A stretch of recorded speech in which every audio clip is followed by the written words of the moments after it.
Sokka, I know you're angry at Aang for putting the village at risk, but he sacrificed himself to save us.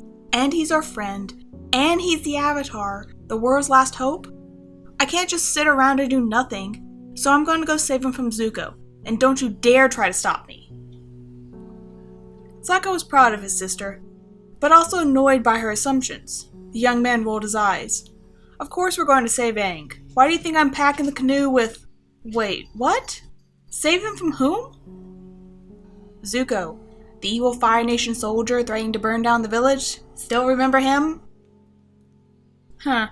I was kind of engaged in combat back there and might have missed a thing or two, but I don't remember the jerk introducing himself. Not that it really matters. That creep threatened my sister, and he will pay for it when we catch up, Sokka said. To Sokka's surprise, his words did not cheer Katara up. Instead, she looked sad, almost guilty. Sis? You okay? I mean, this Zuko guy didn't, hurt you or anything, right? What? No. Or, I don't know, he did something. It didn't hurt, but it felt weird and scary. And I don't want to ever go through that again. I mean, it's bad enough the Fire Nation is out to conquer the world, but a person's past should be hers and hers alone, Katara stated, now with characteristic resolve. Let's just hurry up, okay? I have a feeling Aang is in more trouble than he realizes. Sokka did not like what he was hearing, but Katara refused to clarify. And where do you two think you're going? A familiar voice asked. Gran Gran had snuck up on them. Sokka and Katara got busy thinking of excuses, but Gran Gran wasn't there to tell them they couldn't go. On the contrary, she was both aware of and okay with their plan to go chasing after the fire vessel. Somehow, Kanna and Katara were on the same page about how important the whole Avatar business was. Sokka felt relieved. He would have gone either way, but having Gran Gran's approval felt much better than sneaking out behind her back. So long as he knew his family had his back, Sokka felt like he could take on the whole Fire Nation. Having a plan wouldn't hurt either. Little did he know, the answer to their transportation problems were already galloping their way. The Avatar was not unlike Azula in 3 different ways. He was a bidding prodigy, he loved playing games at other people's expenses, and he lied like he breathed. In his anticipation and worry for what a return to the Fire Nation would mean, Prince Zuko had overlooked the last piece of information. Zuko was furious at the Avatar for going back on his word, and at his crew for their incompetence. Mainly, though, Zuko was angry at himself. He should have known better. Aang had lied to the Water Tribe siblings, people he thought he could trust, about whether he knew anything about the Avatar.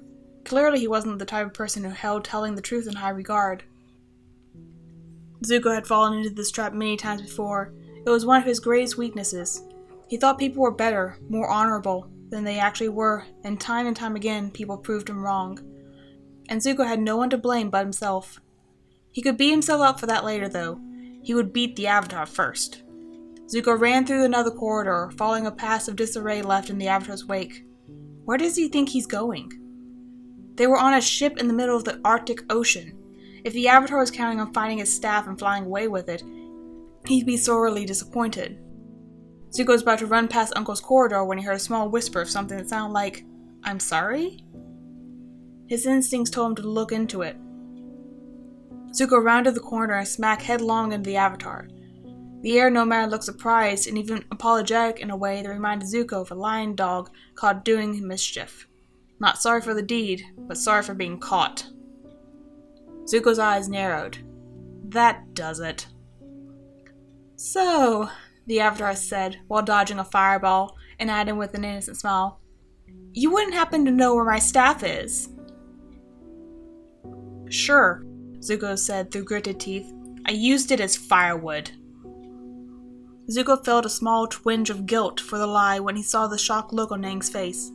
The prince had never enjoyed lying and wasn't very good at it, but too much was at stake right now. I would have been an idiot to tell the Avatar I hid his air staff.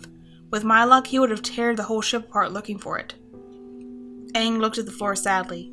Zuko seized the moment and lunged forward, trying to grab the boy. With skin contact, Zuko might be able to use the power of dragons to confuse the Avatar long enough to get a good hold of him. Unfortunately, the Avatar was easy to catch as air itself.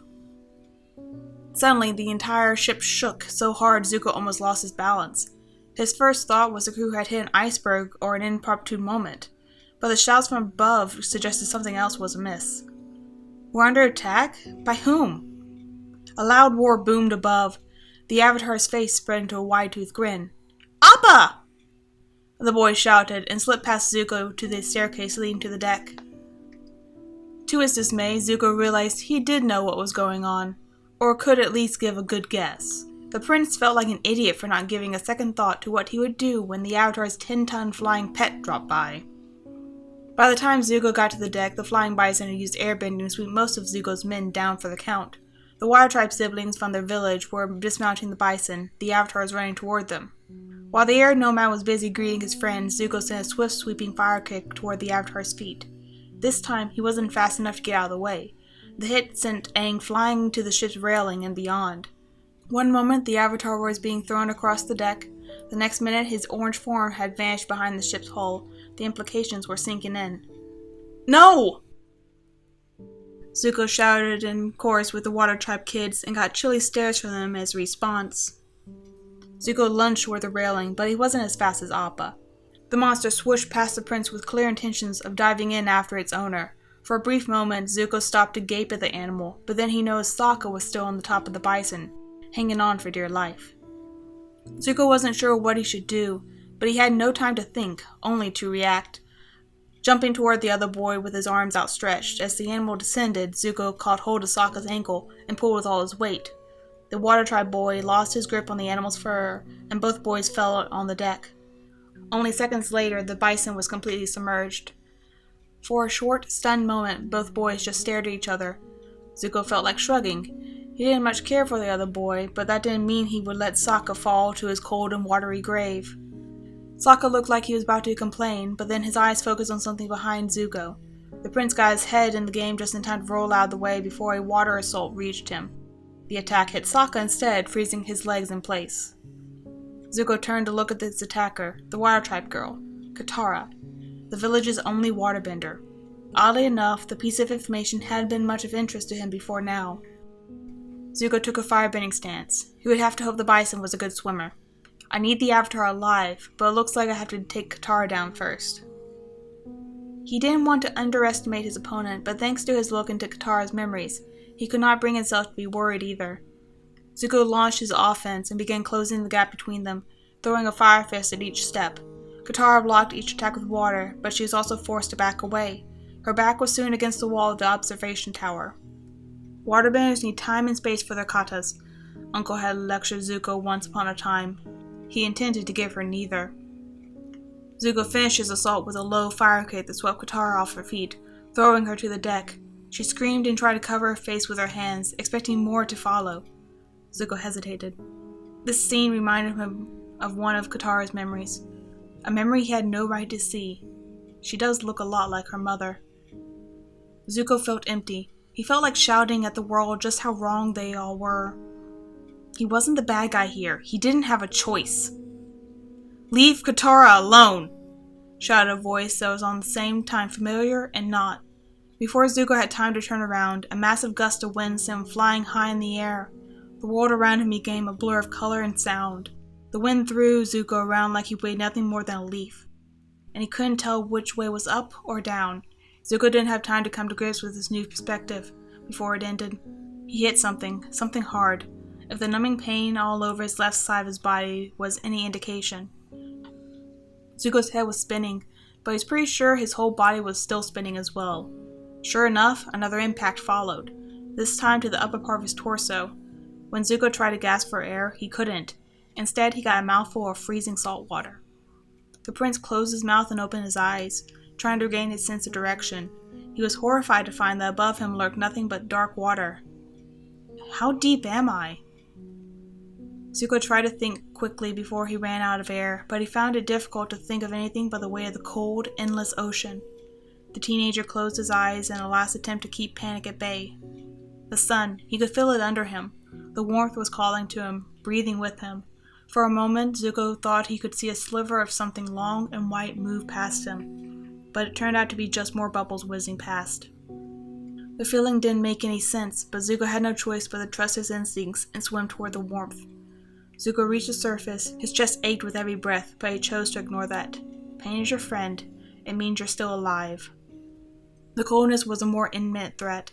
Zuko took a deep breath to warm himself with his breath of fire. It took him a few tries to do something without coughing. After what felt like an eternity, he could hear his uncle's voice above him, telling him to hold on to a rope. Katara was holding Aang in her embrace, still amazed by what she had witnessed. Not only had Aang, no, the Avatar, taken down all the Fire Nation soldiers, he had done it using air and water bending. It had been the most amazing bending Katara had ever seen. She had grown up hearing stories of the Avatar's might, but to see it in person was another matter.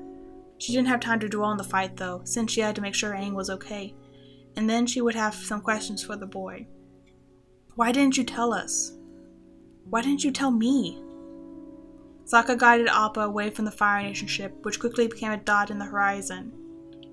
I don't think they're following us, Sokka commented as he turned toward Katara and Aang. And Aang, damn, that's what I call waterbending. Aang laughed, Katara smiled, and just like that, everything was back to normal.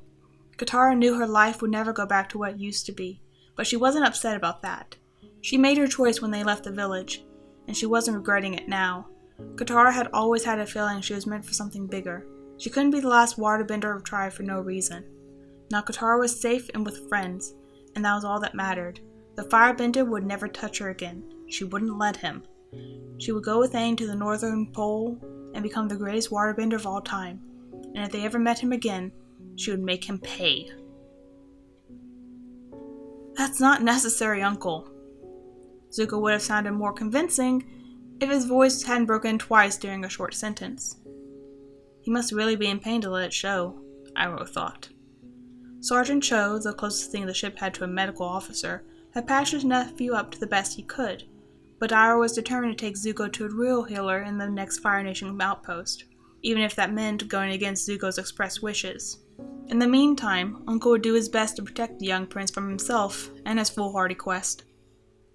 I am just making sure recovery will be as swift as possible, Iroh said in a light tone, trying not to sound condescending or controlling, knowing how well his nephew would take to that.